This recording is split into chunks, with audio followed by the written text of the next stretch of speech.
Hi, my name is Robert Chelle with Chelle Law, and my law firm assists dental associates with employment contract issues. Today, I'm going to talk about how much time off should a dentist get. Pretty simple. So, let's say you're a dental associate, you're looking at a new contract, and then they're offering you a certain amount of time off. Is it fair how much they're offering you? Well, first, let's talk about kind of what goes into paid time off. So, PTO, as it's known, paid time off, usually includes four things. It'll have vacation days, sick days, holidays, and then continuing education. So if you were to add all of those up, that's the number that matters. If you have, 10 days of vacation and 7 federal holidays and 5 days for CE and 5 sick days, well, if you add all of those up, then it could be a reasonable amount. You need to make certain that the contract states how much you get and then what part of that total number corresponds to the vacation, sick days, holidays, and CE. Now, there are some places that use what's kind of called a pure PTO system, meaning everything comes out of the same bucket. So if you're gone from the office for whatever reason, if it's a holiday, you're at continuing education, you're sick, you're on vacation, it doesn't matter. Everything comes out of that bucket. But then there are others who, specify, and this is the most common way of doing it. They specify exactly how many days you get for each thing. So let's break down those 4 elements. So as far as vacation goes, most dental associates are going to get somewhere between 10 to 15 days of vacation. If you're offered 5 days of vacation, that is absolutely not enough. So somewhere between 10 to 15 days. Sick days, this can vary by state. There are some states that have an actual law that states if you're a full-time employee, you get this many sick days. There are other states where it's a little ambiguous.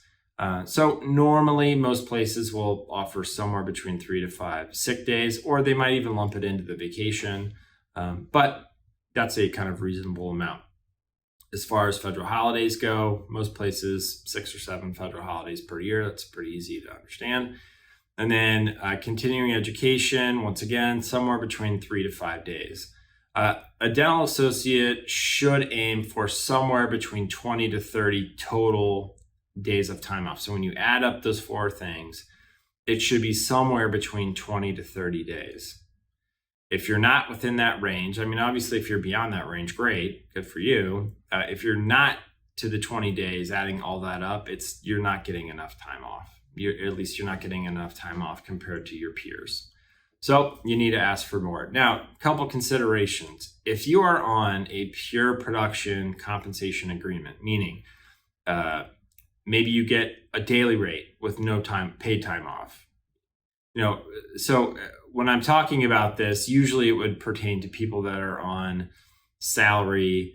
Sometimes if it's a production/salary hybrid, but if you're just paid a daily rate, it's possible they will still pay you for those days that you're off. But many employers will simply state you get paid if you work and you don't get paid if you don't. But you can take as much time off as you want.